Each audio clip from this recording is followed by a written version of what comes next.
दोस्तों नमस्कार। DR. Verma education में आपका स्वागत है। आज हम राजनीति विज्ञान के अंतर्गत पार्ट 2 लेकर आए हैं और पार्ट 1 इससे पहले हम यूट्यूब पर डाल चुके हैं। यह जो कि टीजीटी, पीजीटी, जीआईसी, एलटी आदि परीक्षाओं के लिए अति महत्वपूर्ण है।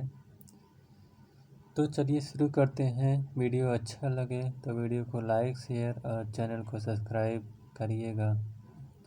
पहला प्रश्न है, किसने कहा कल्याणकारी राज्य एक ओर साम्यवाद और दूसरी ओर अनियंत्रित व्यक्तिवाद के मध्य एक समझौता है?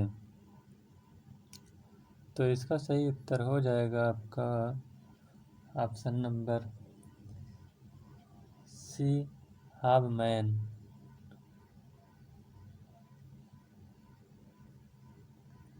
लोक कल्याणकारी राज्य का तात्पर्य एक ऐसे राज्य से है जो अपने सभी नागरिकों को न्यूनतम जीवन स्तर प्रदान करना है अनिवार्य उत्तरदायित्व समझता है। अगला प्रश्न है, राज्य रात्रि प्रहरी के समान कार्य करता है जिसकी सेवाओं को आवश्यकता जब व्यवस्थित अस्तित्व खतरे में होता है तब पड़ती है। राज्य की भूमिका संबंधी यह धारणा परिपुष्ट करती है। तो इसका सही उत्तर हो जाएगा आपका ऑप्शन नंबर बी, व्यक्तिवाद। व्यक्तिवाद के अनुसार राज्य का कार्यक्षेत्र निषेधात्मक या सुरक्षात्मक कार्यों तक ही सीमित रहना चाहिए। इस सिद्धांत के अनुसार राज्य एक पुलिसमैन की भांति है और इसका कार्य हत्या एवं डकैती को रोकना तथा समझौतों का लागू करने के अतिरिक्त और कुछ नहीं है। अगला प्रश्न है, निम्नलिखित परिच्छेद पर विचार कीजिए। मात्र वह कार्य जिन्हें इसे करना चाहिए अथवा करने से मना करना चाहिए वह हैं जिन्हें किया जाए अथवा ना किया जाए तो किसी भी उद्देश्य से समाज के नैतिक साध्य हेतु आवश्यक है। तो यह किसका कथन है? टी.एच. ग्रीन का कथन है। तो इसमें सही हो जाएगा आपका ऑप्शन नंबर सी, राज्य को मात्र वह कार्य करने चाहिए जो समाज के अच्छे जीवन के लिए अपरिहार्य है। तो यह कथन ग्रीन का है। अगला प्रश्न है, प्रत्येक राज्य में एक इच्छा होती है जो विधिक रूप से अन्य सभी इच्छाओं पर प्रबल होती है। यह दृष्टिकोण व्यक्त किया गया है। तो यह दृष्टिकोण ऑप्शन नंबर इसका सही हो जाएगा ए। यह दृष्टिकोण रूसो के द्वारा व्यक्त किया गया है। प्रत्येक राज्य में इच्छा होती है जो विधिक रूप से अन्य सभी इच्छाओं पर प्रबल होती है। तो यह कथन रूसो का है। अगला प्रश्न है, निम्नलिखित में से कौन कल्याणकारी राज्य का समर्थक था? तो इसका सही उत्तर हो जाएगा आपका ऑप्शन नंबर सी, पंडित जवाहरलाल नेहरू। जवाहरलाल नेहरू कल्याणकारी राज्य के समर्थक थे। यद्यपि नेहरू का झुकाव समाजवाद की ओर अवश्य था, किंतु मिश्रित अर्थव्यवस्था की नीति के साथ उन्होंने समाजवाद को वहां तक अपनाने का आग्रह किया जहां तक वह कल्याणकारी राज्य का साथ निभा सकते हों। अगला प्रश्न है, कल्याणकारी राज्य का उद्देश्य क्या है? तो इसका सही उत्तर हो जाएगा आपका ऑप्शन नंबर डी, इनमें से सभी। यानी कल्याणकारी राज्य का उद्देश्य आर्थिक सुरक्षा की व्यवस्था करना, सामाजिक सुरक्षा की व्यवस्था करना और राजनीतिक सुरक्षा की व्यवस्था करना है। अगला प्रश्न है, कल्याणकारी राज्य की आधुनिक अवधारणा का अग्रदूत कौन है? तो इसका सही उत्तर हो जाएगा आपका option number A, TH. Green. कल्याणकारी राज्य पदबंध का सर्वप्रथम प्रयोग आर्क बिशप टेम्पल ने अपने सिटीजन एंड चर्चमैन में किया था। अगला प्रश्न है,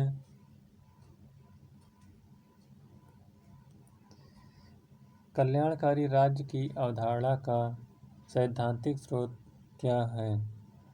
तो इसका सही उत्तर हो जाएगा आपका ऑप्शन नंबर डी, उपरोक्त सभी। यानी कल्याणकारी राज्य की अवधारणा का सैद्धांतिक स्रोत मार्क्सोत्तर संशोधनवादी, मिल, ग्रीनवालास्की और ब्रिटिश समाजवादी विचारक हैं। अगला प्रश्न है, एक राज्य जो अपने नागरिकों के लिए विस्तृत सामाजिक सेवाएं प्रदान करता है उसे कहते हैं। तो इसका सही उत्तर हो जाएगा आपका ऑप्शन नंबर बी, कल्याणकारी राज्य। अगला प्रश्न है, निम्न में से कौन सा कथन मार्क्स के राज्य की अवधारणा के अनुरूप नहीं है? तो इसका सही उत्तर हो जाएगा आपका ऑप्शन नंबर बी, राज्य पृथ्वी पर ईश्वर का अवतरण है। यह कथन हीगल का है और मजदूरों का कोई देश नहीं होता, राज्य का लोप हो जाएगा, राज्य शोषण का यंत्र है। यह सब कथन कार्ल मार्क्स का है। अगला प्रश्न है, समाजवादी राज्य बल देता है। तो इसका सही उत्तर हो जाएगा आपका ऑप्शन नंबर बी, आर्थिक सुधार। यानी समाजवादी राज्य आर्थिक सुधार पर बल देता है। अगला प्रश्न है, निम्नलिखित में से कौन सा एक कल्याणकारी राज्य की प्राप्ति में बाधक है? तो इसका सही उत्तर हो जाएगा आपका ऑप्शन नंबर बी, जनसंख्या आधिक्य। जनसंख्या आधिक्य एक कल्याणकारी राज्य की प्राप्ति में बाधक होता है, क्योंकि कल्याणकारी राज्य का तात्पर्य है लोगों की न्यूनतम आवश्यकताओं को पूरा करना। अगला प्रश्न है, किसने कहा कि राज्य का स्वरूप मूलतः एक निगम है? तो इसका सही उत्तर हो जाएगा आपका option number C, MacIver. MacIver ने कहा है कि राज्य का स्वरूप मूलतः एक निगम है, क्योंकि राज्य की सत्ता का स्रोत उसके सदस्यों की इच्छा है। अगला प्रश्न है, यह किसका कथन है कि जब राज्य होगा तो स्वतंत्रता नहीं हो सकती, जब स्वतंत्रता होगी तो राज्य अस्तित्व में नहीं रहेगा? तो यह कथन है लेनिन का। इसका सही उत्तर हो जाएगा आपका ऑप्शन नंबर डी, लेनिन।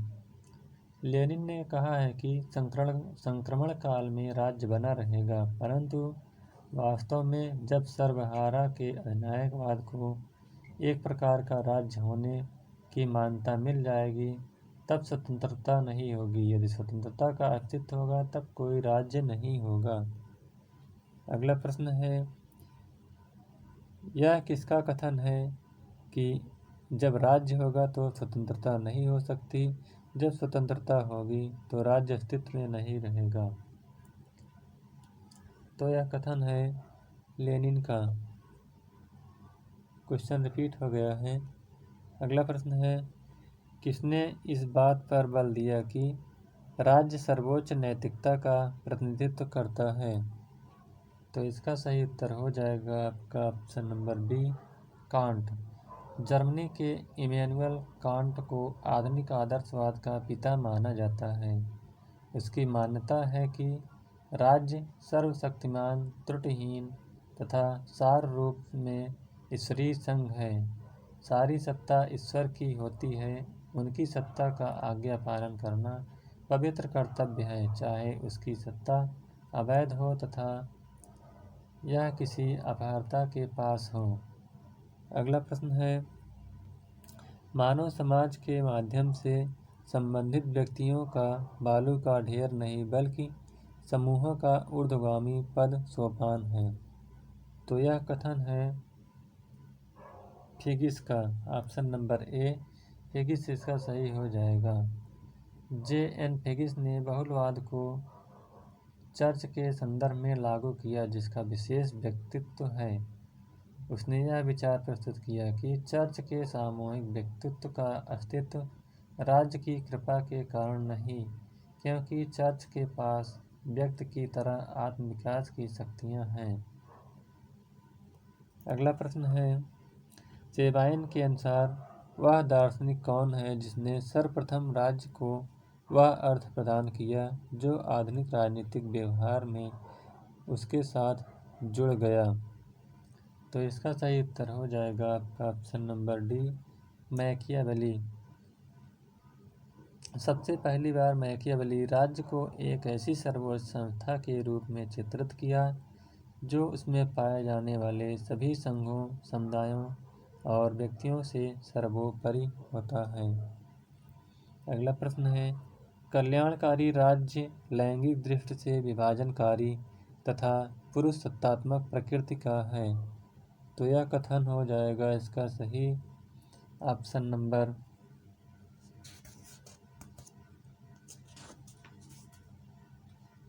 ए, पेटमैन। इसका सही उत्तर हो जाएगा पेटमैन का। अगला प्रश्न है, मैन वर्सेस स्टेट नामक पुस्तक के लेखक कौन है। तो इसका सही उत्तर हो जाएगा आपका option number C, Spencer. The man versus state, social static, first principle, the study of sociology, the proper government, the principle of sociology इत्यादि पुस्तकों के लेखक हर्बर्ट स्पेंसर माने जाते हैं।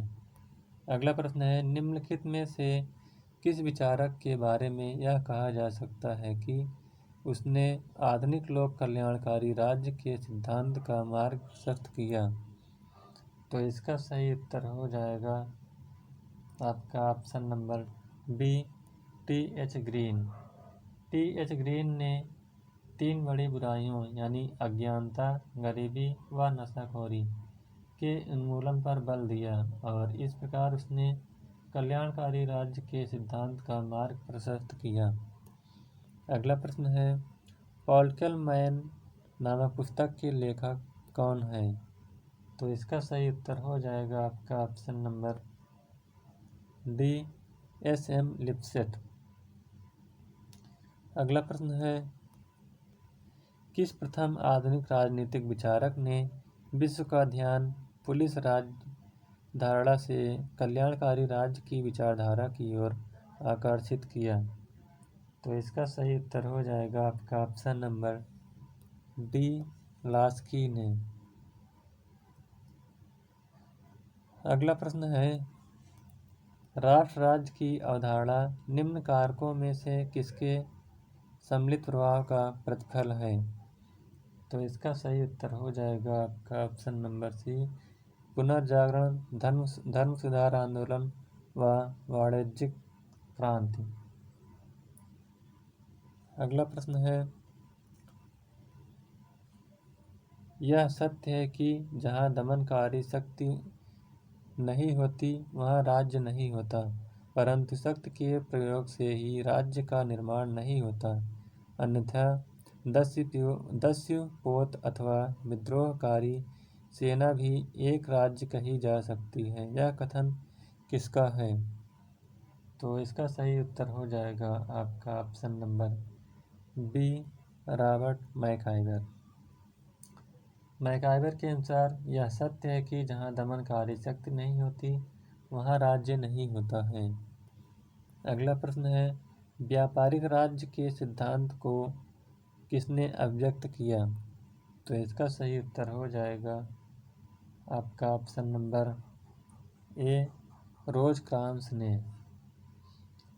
अगला प्रश्न है, राज्य की सापेक्ष स्वायत्तता की संकल्पना किसके नाम के साथ जुड़ी हुई है? तो इसका सही उत्तर हो जाएगा आपका ऑप्शन नंबर सी, ग्रामसी। राज्य की सापेक्ष स्वायत्तता की संकल्पना ग्रामसी के साथ जुड़ी हुई है। ग्रामसी की गणना असाधारण प्रतिभा के वामपंथी चिंतकों में होती है।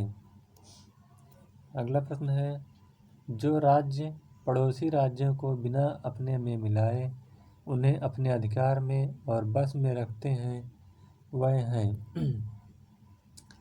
तो इसका सही उत्तर हो जाएगा आपका ऑप्शन नंबर डी, अधिकार राज्य।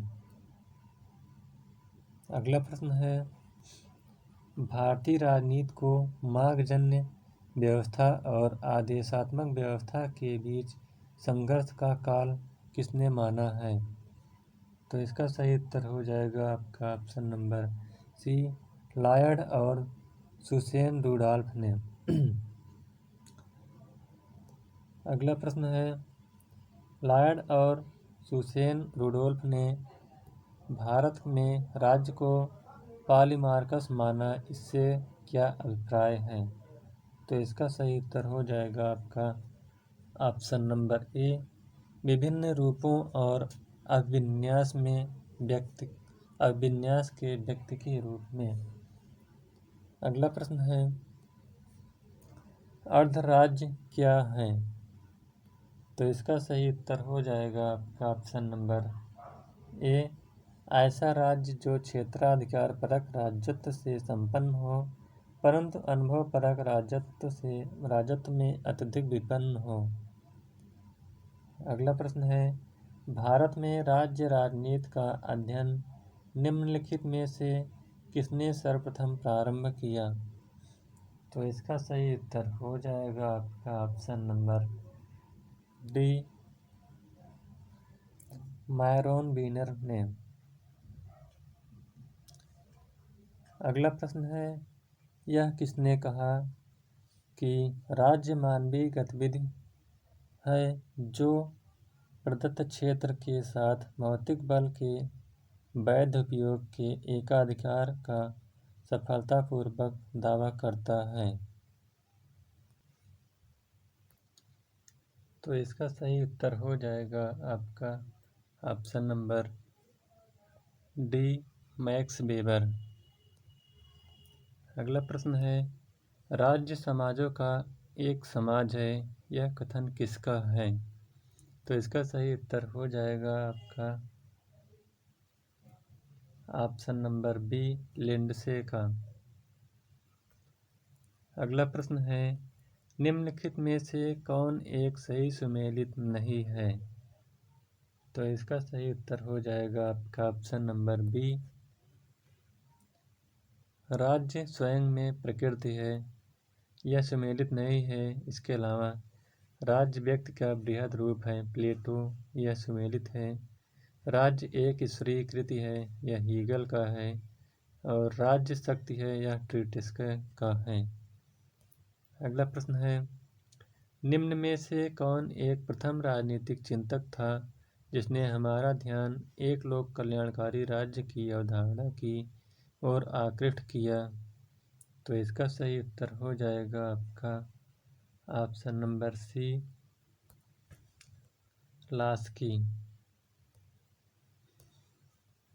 अगला प्रश्न है, राज्य का कार्य एक उत्तम जीवन के मार्ग में आने वाली बाधाओं को दूर करना है। तो इसका सही उत्तर हो जाएगा आपका ऑप्शन नंबर डी, ग्रीन का। टी.एच. ग्रीन ने कहा है कि राज्य का कार्य उत्तम जीवन के मार्गों में आने वाली बाधाओं को दूर करना है। अगला प्रश्न है, कौन इस बात का पोषण करता है कि राज्य सर्वोच्च नैतिकता का प्रतिनिधित्व करता है? तो इसका सही उत्तर हो जाएगा आपका ऑप्शन नंबर ए, कांट। अगला प्रश्न है, निम्न में से किसके पास राज्य का सिद्धांत नहीं है? तो इसका सही उत्तर हो जाएगा आपका ऑप्शन नंबर डी, अराजकतावाद। अराजकतावादी किसी प्रकार की सत्ता नहीं चाहते ताकि मानव की संपूर्ण स्वतंत्रता सुनिश्चित हो सके। अतः अराजकतावादी राज्य का विरोधी है। अगला प्रश्न है, यह किसने कहा है कि राज्य एक निश्चित क्षेत्र के अंदर विधि के लिए संगठित जनता है? तो इसका सही उत्तर हो जाएगा आपका option number A, Woodrow Wilson. Woodrow Wilson के अनुसार राज्य किसी निश्चित प्रदेश में कानून के लिए संगठित लोग हैं।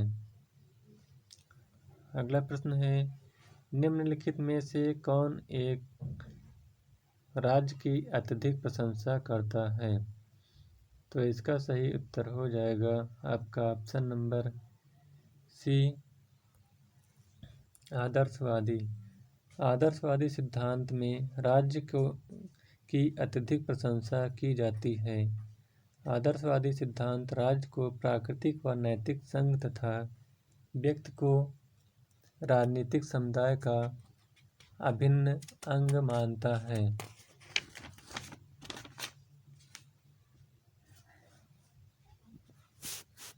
अगला प्रश्न है, निम्नांकित में से किसका मत है कि राज्य के पास दंडकारी शक्ति का एकाधिकार है? तो इसका सही उत्तर हो जाएगा आपका ऑप्शन नंबर सी, लास्की का।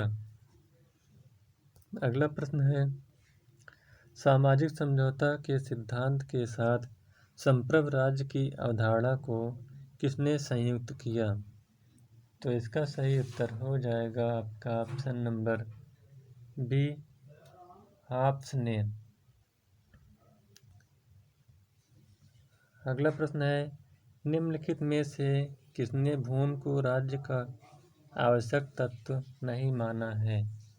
तो इसका सही उत्तर हो जाएगा आपका ऑप्शन नंबर बी, बिलोबी। बिलोबी ने, जब हम राज्य को एक विशेष प्रकार का सामाजिक संगठन मानते हैं तब उसके मूल तत्वों का विवरण जरूरी हो जाता है। यही तत्व अन्य मानव समुदायों की तुलना में राज्य की अलग पहचान बनाते हैं। अगला प्रश्न है, किसने कहा था कि राज्य शक्ति का बृहद रूप है? तो इसका सही उत्तर हो जाएगा आपका ऑप्शन नंबर बी, प्लेटो का। अगला प्रश्न है, कल्याणकारी राज्य वस्तुतः मिश्रण है। तो इसका सही उत्तर हो जाएगा आपका ऑप्शन नंबर डी, उदारवाद और समाजवाद का मिश्रण कल्याणकारी राज्य का मिश्रण होता है। अगला प्रश्न है, किसने कहा रक्त संबंध समाज का निर्माण करता है और कालांतर में समाज राज्य को जन्म देता है? तो इसका सही उत्तर हो जाएगा आपका ऑप्शन नंबर बी, मैकाइवर का। अगला प्रश्न है, निम्नांकित में से किसने भूमि को राज्य का आवश्यक तत्व नहीं माना? तो इसका सही उत्तर हो जाएगा आपका ऑप्शन नंबर डी, बिलोबी ने। अगला प्रश्न है, यह किसने कहा कि आधुनिक राज्य का मुख्य पक्ष उसकी भूमि, शारीरिक हिंसा का साधनों पर एकाधिकार तथा उसकी वैधानिकता है? तो इसका सही उत्तर हो जाएगा आपका ऑप्शन नंबर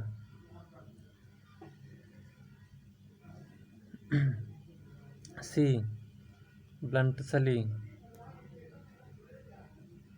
अगला प्रश्न है, राज्य सरकार के संसाधनों से संगठित एक व्यक्ति है जो कानून का निर्माण एवं क्रियान्वयन करता है, किसके द्वारा कहा गया है?